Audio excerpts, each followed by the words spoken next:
everyone, and now I'm going to pass a test which is supposed to find out my chess personality. I believe an exciting journey is awaiting me, so let's get started. And the first question is, which side would you rather play in the following position, black to move, white or black? Interesting and nice beginning. So, as far as I'm concerned, this position is arising from knight variation of the Sicilian after 6th move bishop g5. And if I'm not mistaken, the best and perhaps the only move in this position for black here is king to d8.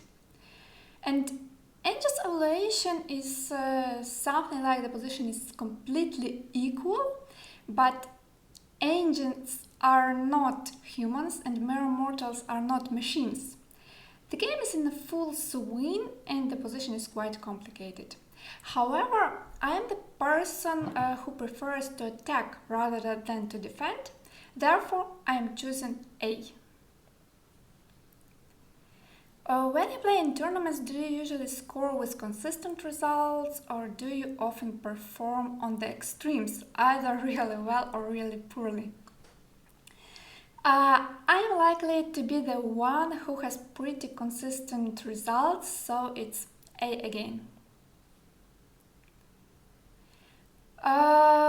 Which best describes how you think about the position in the Sveshnikov Sicilian?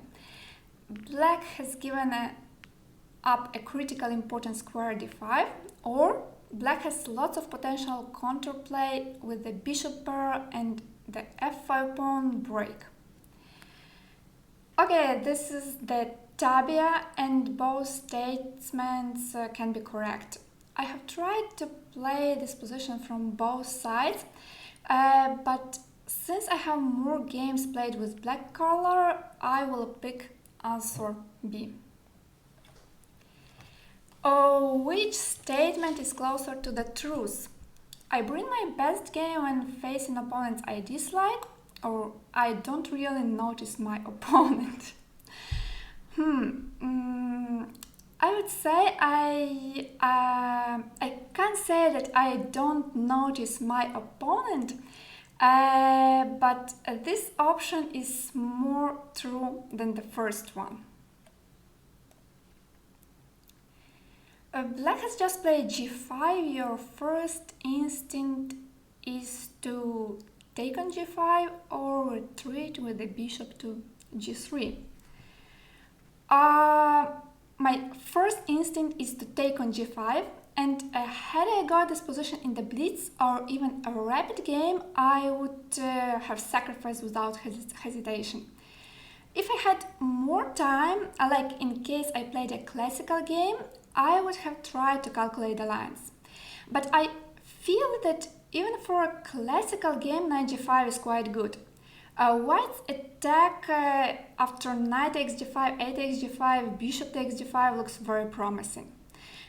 Black king is very weak, the bishop on g5 is pinning the knight, the bishop on c2 is already attacking, the rook on c3 will join the party soon.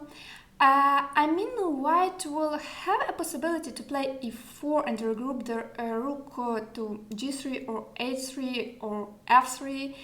And the queen from d1 will also come, so that looks quite dangerous for black. Apparently, there are risks the way black can defend this position, because in such types of tests, usually both options, both answers A and B should be more or less equal. And it only matters your personal style and the character, like which answer will you choose. Anyway, I was asked about the first instinct, and my first instinct is to take on g5, so here it is. Do you play gambits? I used to play quite many gambits in the beginning of my career when I was a kid, but now I don't, or that happens extremely rarely. So here we are. Oh, we have seen this, no? But okay, the question is different. How would you think about whether or not to take on g5? Answer A. I would evaluate the placement of the pieces to decide if the attack seemed promising, or I would calculate several variations to decide if white's attack is strong enough. Okay, well, this question is a bit different, but basically I have answered it when I was answering the previous question about this position. So as we have option B here, that logically means that I am asked what would I do if I had time to think in this position. And if I had time, as I had said before, I would have tried to calculate the lines. So the answer is B. Under serious time pressure, you are more likely to miss the tactics or move pieces aimlessly. Definitely miss the tactics, because even if I am down to the last seconds, I will still make a move for a reason. So it's A this time. Which of these ideas do you prefer for white? White should trade bishops and put a strong knight on d4, which will prevent any counterplay from black doubling the rooks on the c file by defending c2. Makes sense. Or a white should push d4, temporarily misplacing black's dark square bishop, and then start an attack on the king side with f5, where the black king sits alone. Just a second. Let me take a deeper look at the position. Taking on c5 and then knight e4 is a standard way to handle this type of position. White's position will definitely be better after that, and it's a typical example where the knight is better than the bishop. The bishop on b7 will be a very sad piece, and in this case, but actually the longer I am looking at this position, and the more I like the option of pushing d4 followed by f5. White's pieces are so well placed for an attack that actually I really like d4 and f5, so let's go with B. You start the game out with d4. Would you rather your opponent play d5 or f5? Are you kidding me? No, seriously. Does this test ask the same questions to everyone, or was I so lucky to pick this one? Having played so many games, so many times dodge defense from black side, I guess I would have some idea what to do if I had to play it from white sides. So answer B. You have been ahead a pawn for most of the game, but after tough resistance from your opponent, you have only 5 minutes left in this position. Should you play on or offer your opponent a draw? Wait. One moment. Un momento. As you can see, I'm a pawn up, and I see it's really quite difficult to lose this position with white, while there are still some chances to win it. 5 minutes, it's not 1 minute, so I would prefer to continue. So I press A, keep pushing for the win, and that's it. Which statement comes closest to your feelings? It's always a joy to be paired with someone you have crushed in the past, or the odds of winning are slightly higher against opponents one has already previously beaten. Oh, that's a bit confusing because I'm sorry, but to me it looks like more or less the same. It's like just a measure of the joy. Um, I think A. Am I ruthless? With plenty of time on your clock, what would you do in this position? Trade on e6 and play rook d7 because the end game is good for white, and redirect the knight to or redirect the knight to c3 where a4 to preserve the better minor piece. Okay, or invest some serious time calculating whether knight c6 achieves anything concrete. We have another endgame. And to be honest, it's not easy. I think I would try to calculate longer the move knight e6 because it may increase the advantage. If I would not find anything concrete, then I would have played knight a4, but firstly I would try to make knight e6 work. Not from intuitive, but from practical point of view. So, B. What do you think of the famous saying, chess is 99% tactics? I totally disagree, because I guess that if chess was 99% tactics, then this game would have been solved by the computers long ago. Chess is more than just tactics, in my opinion, and chess is more than just a game. For two. So I disagree. How do you feel about this wild gambit line for black, white to move?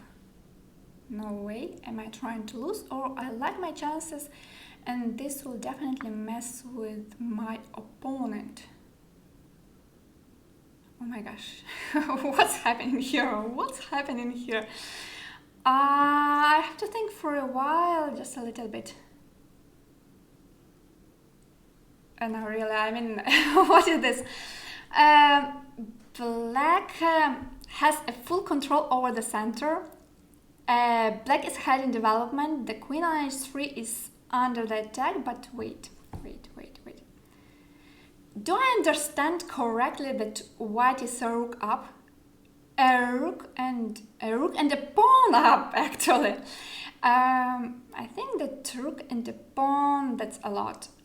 I simply can't believe the compensation is sufficient here. I will check this position with the computer. I'm really curious what the engine's evaluation will be, but for the moment, no, I don't want to play this position with black pieces, so no. After losing a game, have you ever broken something or yelled out loud? That's a funny question. I have played thousands of games throughout my chess career, and there have been a couple of times when after a bad game I threw a pen with which I was writing the moves on the score sheet. No, not to the face of my opponent, but somewhere to the wall or to the floor when I go to my room. But I think the number of such cases can be calculated with the fingers on one hand. So if I am asked if such things had ever taken place, then yes, that happened.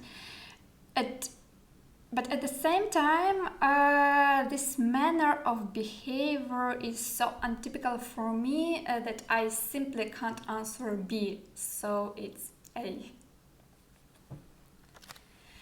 A white to play and castle, king side or queen side? A white to play and castle, white to play and castle, white to play and castle. I don't know. I don't know. Both options of castling short and castling long are kind of normal. Um, I think I'll answer this question in a bit peculiar way. This position is arising from the exchange line in French. And if I played third move e takes d5, then most likely my aim was to play a safe game. So if I would get this position later on in the game, then most probably I would have gone for castling kingside. Which is closer to the truth? I get excited or nervous before the game, or B, I don't worry about prizes, money, titles, or honors while playing, I just play my game. I think that when you play a game on the top level, you can't really forget about everything and just enjoy the game, so it's A. How do you come up with the plan in this position for white? Consider the strengths and weaknesses of black's position and decide where my pieces feel best, or I would calculate some line for white to see how strong various possibilities are. Cute.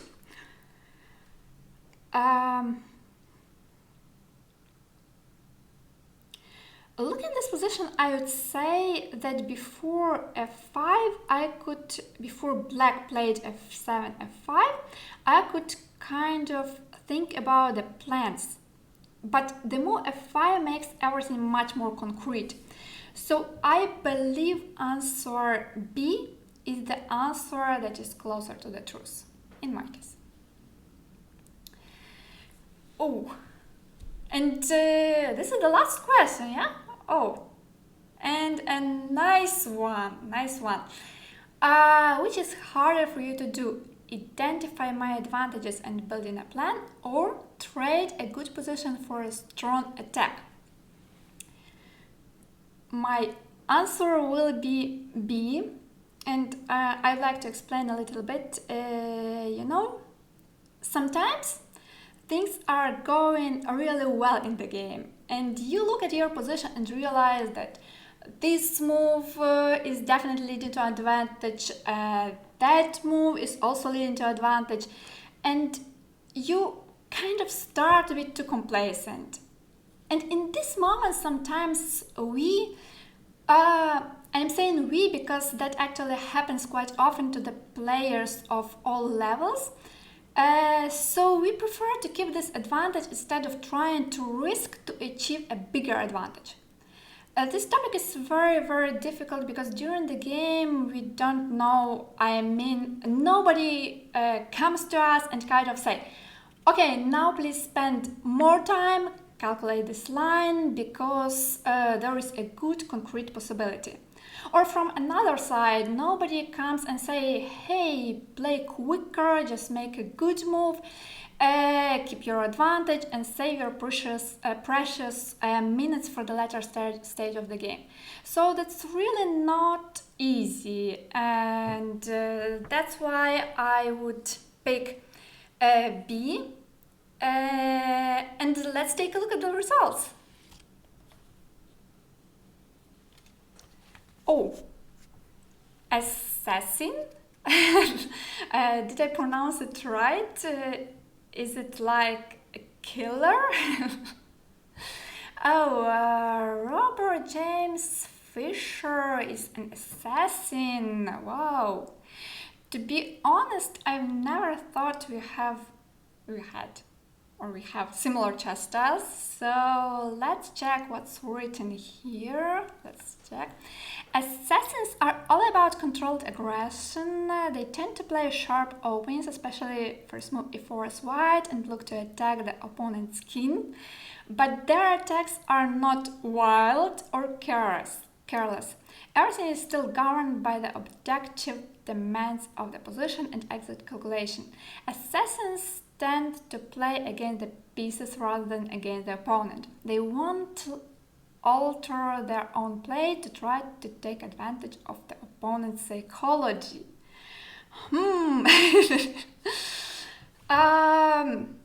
Dear viewers, you know what?